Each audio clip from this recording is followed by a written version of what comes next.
अस्सलामुअलैकुम दोस्तों मेरा नाम है अरबाज और आप देख रहे हैं ए टू जी टेलर। दोस्तों हर इंसान अपनी ज़िंदगी में बेशुमार ख्वाब देखता है और उन ख्वाब को पूरा करना चाहता है, लेकिन दोस्तों अक्सर लोगों के वो ख्वाब ख्वाब ही रह जाते हैं। लेकिन कुछ लोग ऐसे भी हैं जो मेहनत करके अपने उस ख्वाब को पूरा कर पाते हैं, या ये कह लें कि वो अपनी ज़िंदगी में जो भी पाना चाहते हैं वो मेहनत करके हासिल कर ही लेते हैं। दोस्तों आज की वीडियो में हम ऐसे ही बॉलीवुड के एक फिल्म स्टार के बारे में बात करेंगे जिन्होंने अपनी शक्ल सूरत, अपने रंग कद और अपने दुबले पतले होने की वजह से बहुत सारी बातें सुनी, लेकिन उनका ख्वाब था कि वो एक दिन बड़े पर्दे पे आए और लोग उन्हें देखें और उनकी खुद की एक पहचान हो। दोस्तों वीडियो शुरू करने से पहले आपसे गुजारिश है कि हमारे channel A to G tailor को सब्सक्राइब कीजिए और साथ में बेल आइकन को प्रेस करके नोटिफिकेशन ऑल पे क्लिक कीजिए ताकि हमारे नए आने वाली वीडियोस की नोटिफिकेशन आप तक टाइम पर पहुंचती रहे। तो चलिए शुरू करते हैं।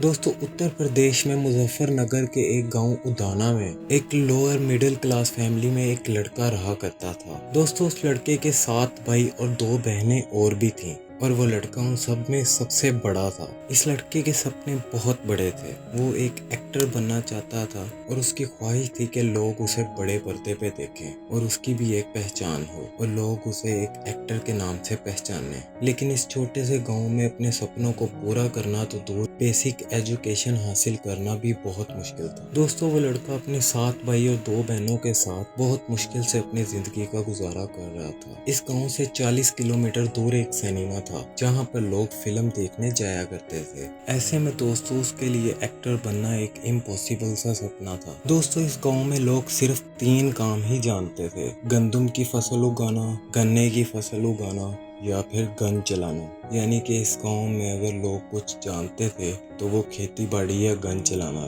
दोस्तों इसी गन कल्चर के डर से उन्होंने ये फैसला किया कि वो इस गांव से निकलकर कहीं और सेटल हो जाएंगे और बेहतर जिंदगी जिएंगे। इस गांव से मूव करने के बाद वो एक बेहतर जिंदगी गुजारने लगे। दोस्तों इस लड़के ने फरीदाबाद में एक यूनिवर्सिटी से ग्रेजुएशन भी कर ली और बड़ौदा की एक पेट्रोकेमिकल कंपनी में एज अ केमिस्ट काम करने लग गया। लेकिन दोस्तों ये काम उसे ज्यादा ना भाया। एक्टिंग का शौक उसके सर पर सवार था और इसी शौक को लेकर वो दिल्ली चला गया। एक्टिंग का बड़ा सपना लेकर ये दिल्ली तो चला गया, लेकिन इसे क्या पता था कि आगे कई मुश्किलात इसका इंतजार कर रही हैं। दोस्तों इसकी जेब में पैसे बिल्कुल ना होने के बराबर थे। तभी इस लड़के को एक वॉचमैन की नौकरी मिल गई। दोस्तों इस लड़के ने कई जगह एज अ वॉचमैन काम किया और इसी वॉचमैनी के दौरान उसने थिएटर ग्रुप्स के चक्कर लगाना भी शुरू कर दिए कि कहीं कोई छोटा सा रोल मिल जाए, जबकि उसको मालूम था कि उस रोल के उसको कोई पैसे नहीं मिलेंगे।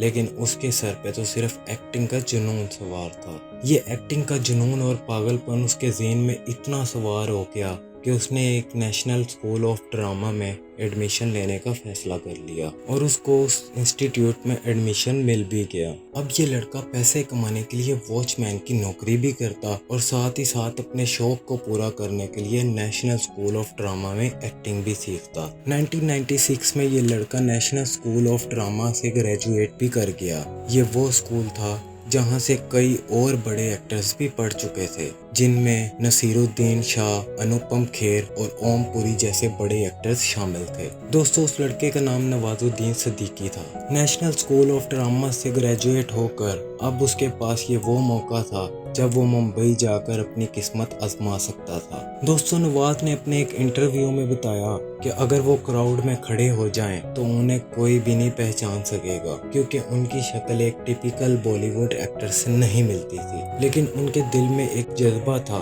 कि शायद किसी न किसी तरह उनकी एंट्री बॉलीवुड में हो जाए। दोस्तों नेशनल स्कूल ऑफ ड्रामा से ग्रेजुएट होने के बाद उन्होंने मुंबई मूव करने का फैसला कर लिया, लेकिन दोस्तों उनके पास रेंट तक देने के भी पैसे नहीं थे। उन्होंने मुंबई में उस स्कूल के एक सीनियर से राब्ता किया और उनसे रिक्वेस्ट की कि वो उन्हें अपने घर में रहने की इजाज़त दे दें। उन्होंने नवाज की ये बात मान तो ली, लेकिन साथ ही साथ एक शर्त रखी और वो शर्त ये थी कि 2 टाइम का खाना नवाज खुद बनाएंगे और नवाज ने भी खुशी खुशी ये बात एक्सेप्ट कर ली। तो दोस्तों इस तरह नवाजुद्दीन सिद्दीकी की मुंबई रहने की मुश्किल तो हल हो गई। अब नवाज ने दिन रात स्टूडियोज और फिल्म सेट्स के चक्कर लगाना शुरू कर दिए, लेकिन फिर भी उनके हाथ कोई कामयाबी नहीं लगी। नवाज के मुताबिक उन्होंने कई बार अपने गांव वापस जाने का भी फैसला कर लिया, लेकिन वो ये सोचकर अपने गांव वापस ना जाते कि वापस जाने पर उनके दोस्त और रिश्तेदार उनका मजाक उड़ाएंगे कि बनने हीरो गया था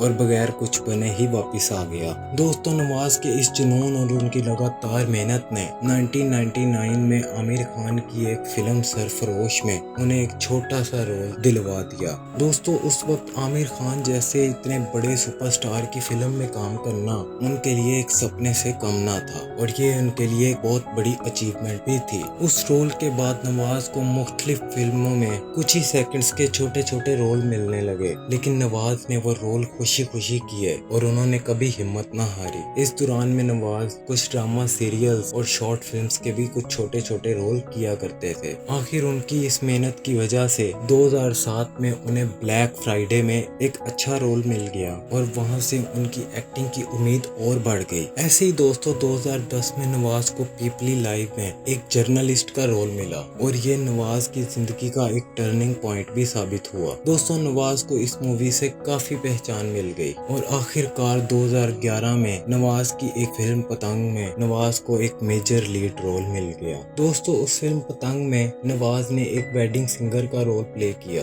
दोस्तों ये फिल्म बर्लिन इंटरनेशनल पतंग फेस्टिवल में भी दिखाई गई और इस तरह इस फिल्म से नवाज को फिल्म इंडस्ट्री में लोगों ने पहचानना शुरू कर दिया। दोस्तों नवाज ने बिल्कुल भी नहीं सोचा था कि वो इतने छोटे छोटे रोल करते हुए एक दिन यहाँ तक पहुँच जाएंगे। दोस्तों दूसरे ही साल 2012 में नवाज के करियर की मेजर शुरुआत हो गई। 2012 में उनकी फिल्म कहानी और गैंग्स ऑफ वसीपुर ने बॉक्स ऑफिस में बहुत अच्छा बिजनेस किया और उनकी इन फिल्मों को लोगों ने बेहद पसंद किया और इस तरह देखते ही देखते नवाजुद्दीन सिद्दीकी एक बहुत बड़े स्टार बन गए। फाइनली उनका पोटेंशियल दुनिया के सामने आ गया और उसके बाद नवाज ने कभी पीछे मुड़कर नहीं देखा। दोस्तों नवाज ने कई मेन स्ट्रीम मूवीज में काम किया जिनमें बजरंगी भाईजान, किक, रईस और ऑस्कर नॉमिनेटेड मूवी हीरोइन भी शामिल है। एक छोटे से गांव में पैदा और पला हुआ ये लड़का जिसको फिल्म देखने के लिए 40 किलोमीटर दूर जाना पड़ता था, आज उन्हीं फिल्म्स में काम कर रहा है। दोस्तों नवाज ने खुद अपने इंटरव्यू में बताया कि जब वो गांव वापस जाते हैं तो उनके स्ट्रगलिंग दौर में जो लोग उनका मजाक उड़ाते थे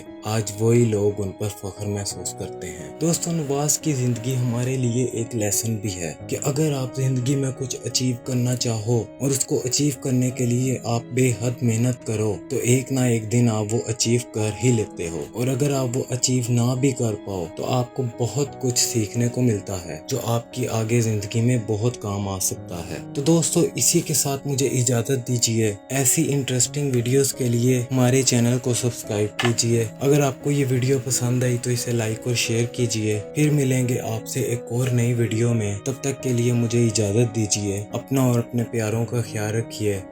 अल्लाह हाफिज।